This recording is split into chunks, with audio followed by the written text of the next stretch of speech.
बिस्मिल्लाहिर्रहमानिर्रहीम अस्सलाम वालेकुम। फूड पांडा पे काफ़ी बिज़ी रूटीन चल रही है।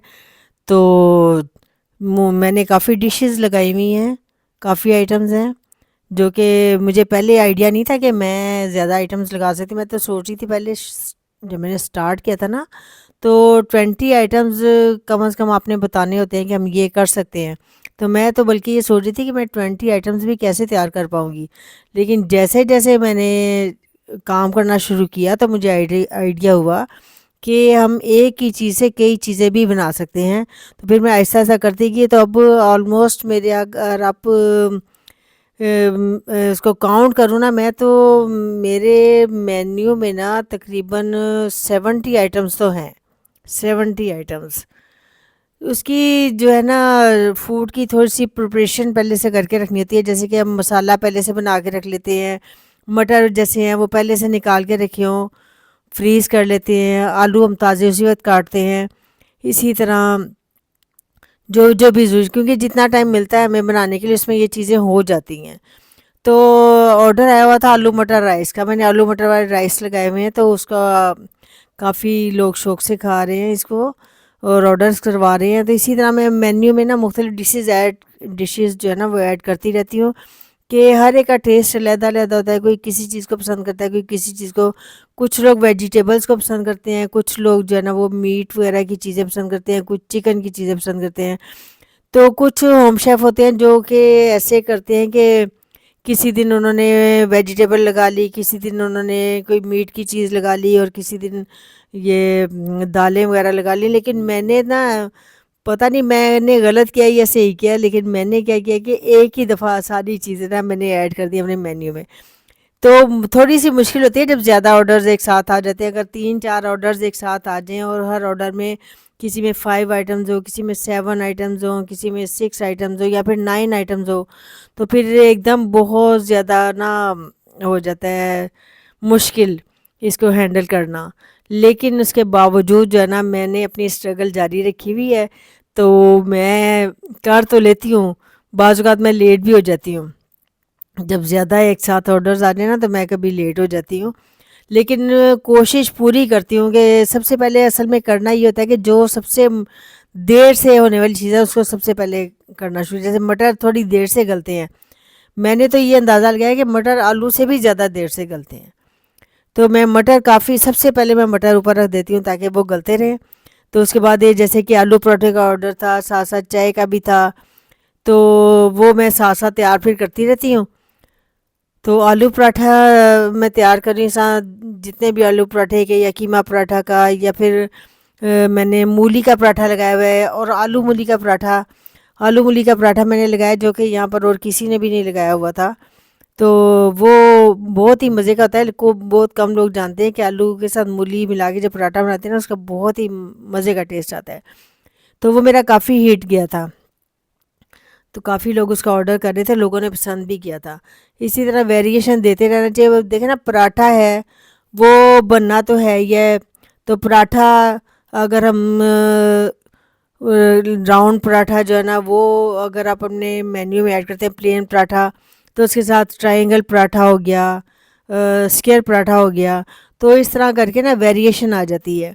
तो वो इसको हम अलग-अलग एक आइटम आइटम के तौर पर लगा सकते हैं। इसी तरह जैसे फ्राइड एग हुआ, ऑमलेट हुआ, बॉइल्ड एग हुआ, तो ये वेरिएशन रहती। फिर अंडा प्याज हो गया, फिर आलू अंडे की भुजिया हो गई, तो कितनी आइटम्स एक चीज़ से बन जाते हैं। तो मुझे ये था कि ये चीज़ें तो यूज़ रेगुलरली होती रहती है, तो क्यों ना इससे मुख्तलिफ आइटम्स जो है ना बना दिए जाएँ। तो अल्हम्दुलिल्लाह कर रहे हैं, सही चल रहा है। तो ये जो ऑर्डर है फिर साथ साथ पैक होते हैं और उसके बाद उनको डिलीवर करते हैं। चाय मैंने बना ली थी, तो मैंने कहा इसको डालते हैं। इसकी जो है ना मैं कि इसकी पैकिंग आपको दिखाना चाहती थी कि मैं किस तरह इसको पैक करती हूँ। हर एक अपना एक तरीका है पैक करने का। होना ये चाहिए कि जब हम ऐसी चीज़ें लिक्विड चाय वगैरह पैक करें तो उसके गिरने का ख़तरा ना रहे। तो उसके लिए मैंने क्या किया है कि मैंने ना पहले उसको ये जो प्लास्टिक के कवर के साथ ना रबड़ लगा के रबड़ उसके ऊपर चढ़ा देती हूँ। तो ये सारा कुछ पैक हो गया था, आलू मटर व राइस भी पैक हो गया था, उसके साथ मैंने कहा आटा ख़त्म हो गया था, मैंने कहा चलो आटा गूँध दूँ। तो आटा के लोगों को गूँधने में ज़्यादा मसला है, तो इसमें ये मैंने कहा थोड़ा-सा तरीका भी बता दूँ कि थोड़ा-सा पानी डाल के ना, तो पहले उसको इस तरह कर लेते हैं और उसके बाद दोनों हाथों से अगर ऐसे करें ना, ज़ोर से इसको गूँध लें, तो उसके साथ ना बहुत अच्छा ये एक जैसा हर तरफ से हो जाए, ठीक है? तो ये बहुत अच्छी से फिर रोटियाँ बनती है, अगर अच्छे तरीके से गूँधा जाए ना, तो उसकी रोटियाँ बहुत अच्छी बनती हैं। बस इस तरह पानी थोड़ा-थोड़ा लगा-लगा के ना, तो हम गूँधते रहे, तो इससे आटा भी अच्छा गूँधा जाता है और उसको थोड़ी देर फिर इसके बाद रखना ज़रूर पड़ता है। तो उसको रख के थोड़ी देर, तो उसके बाद उसकी रोटियाँ जब बनाई जाए ना, तो बहुत अच्छी और फूली हुई रोटियाँ बनती हैं और मज़े की बनती हैं। तो इसी तरह हर चीज़ की पहले से प्रिपरेशन हो जाए ना, तो बनाने आसान होते हैं। जैसे कि मैं अब मसाला जो है ना, वो मैं पहले ही बना के रखती हूँ, क्योंकि मसाला भुनने में एक टाइम लगता है। तो अगर हमें 20 मिनट ऑर्डर को तैयार करने में लगे, 25 मिनट मिले, 30 मिनट मिले, और ऑर्डर में भी आइटम ज़्यादा हो, तो हर एक का अलग-अलग मसाला भूनना तो बहुत मुश्किल हो जाता है ना। तो मैं मसाला पहले से ही बना के उसको ग्राइंड करके भून के, तो उसको अच्छी तरह रख रख लेती हूँ, उसकी स्मेल जो है ना अच्छी तरह निकाल के। तो उससे मुझे बहुत आसानी हो जाती है कि मैं हर एक में मसाला ऐड करती हूँ, तो उसके मुताबिक उसका जो जो जो दूसरा मसाला होता है ना, जैसे ड्राई मसाला, जो गरम मसाला वगैरह, साबुत गरम मसाला, वो उसकी रिक्वायरमेंट के मुताबिक, हर डिश की रिक्वायरमेंट के मुताबिक ना मैं उसमें डालती हूँ, और जो भी चीज़ें उसके डालने वाली होती है ना, वो मैं एट द स्पॉट यानी कि डालती हूँ। मसाले की सब मैं स्मेल पहले पहले से निकाल देती हूँ, ताकि जो है ना फ़ौरी मैं आइटम्स तैयार कर सकूँ। तो ये चीज़ें ज़रूरी होती हैं कि आप ज़्यादा सारा मसाला बना के रख लें, एक दिन के लिए पूरा। तो हर जो भी ये आए, तो उसमें लहसुन प्याज तकरीबन हर एक में डलता होता है, लहसुन प्याज टमाटर हर एक चीज़ में डलते हैं। बस इनकी स्मेल निकालने में टाइम लगता है, तो वो पहले से निकाल के रख लें, फिर हर एक में ना ऐड करते जाएं। तो मसाला तो उसके मुताबिक वो चीज़ें बनाते जाएं, तो हर एक का अलग अलग फ्लेवर भी आता है, हर एक डिश का, हर एक चीज़ का। मैंने चने भी जो है ना, वो मैंने गला के रखे थे, क्योंकि जो चीज़ें ज़्यादा टाइम लेने वाली उनको हमने पहले प्रिपेयर करके रखना होता है। तो इसके मैं यखनी समेत ना इसके पैक्स बना के फ्रीज़ कर लेती हूँ फिर 2-4 दिन के लिए। तो साथ के साथ निकलते रहते, इतना लंबा नहीं रखना पड़ता। तो मैं ये उसकी यखनी भी इसके साथ ही, और उसके साथ चने तो मैं फ्रीज़ कर लेती हूँ, तो उसके साथ फिर मैं उसका मतलब बनाती हूँ पुलाव, तो उसका फ्लेवर बहुत ही ज़बरदस्त आता है फिर। तो ये मेरा चने का जो पुलाव है काफ़ी पॉपुलर है। इसी तरह आप जब लगाएंगे ना, मसाला पहले से भून के रखें, तो काफ़ी डिशेस अच्छी बन जाती हैं। तो इसके साथ ही ग्रॉसरी भी ख़त्म हो गई थी तकरीबन। तो वीकली ग्रॉसरी करने जाना होता है, क्योंकि मैं एक वीक की चीज़ें लेके आती हूँ, फिर नेक्स्ट वीक फिर देखती हूँ कि कौन सी चीज़ें अब मज़ीद लाने वाली है, कौन सी चीज़ ख़त्म हो रही हैं, कौन सी चीज़ें जो है ना ख़त्म हो रही हैं, मैं वही लेती हूँ जो एक हफ़्ते में यूज़ होने वाली चीज़ें होती हैं।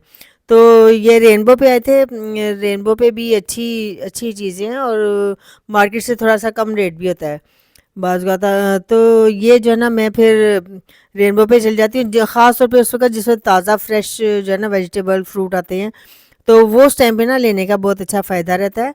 तो अगर ये ताज़े-ताज़े निकल जाएँ लोग, मतलब ये ले लें, तो फिर एंड में ख़राब-ख़राब चीज़ें रह जाती हैं। इसलिए ज़रूरी है कि जब ताज़ी फ्रेश चीज़ें आई ना, तो उस वक़्त आप ग्रॉसरी करें। तो आइडिया तकरीबन हो ही जाता है कि तकरीबन 11 साढ़े 11 बजे, 12 बजे दिन के ना फ्रेश सामान आता है। तो ज़्यादातर मेरी कोशिश होती है कि उसी टाइम पे ग्रॉसरी की जाए। तो ये कुछ चीज़ें थी जो कि अपने ज़हन में रखनी ज़रूरी है, कि फ्रेश चीज़ें आप तो बनाएँ, मसाला भून के रखें, तो फिर आपका बहुत अच्छा ये तैयार हो जाएगा सारा मेन्यू। तो इसके साथ जो डिस्पोजेबल जो पैकिंग वाला सामान है, उसकी भी बड़ी ज़रूरत होती है। तो बस यही सारी चीज़ें हैं जो प्रिपेयर करके रखनी होती हैं। तो बस आज की वीडियो यहाँ तक ही।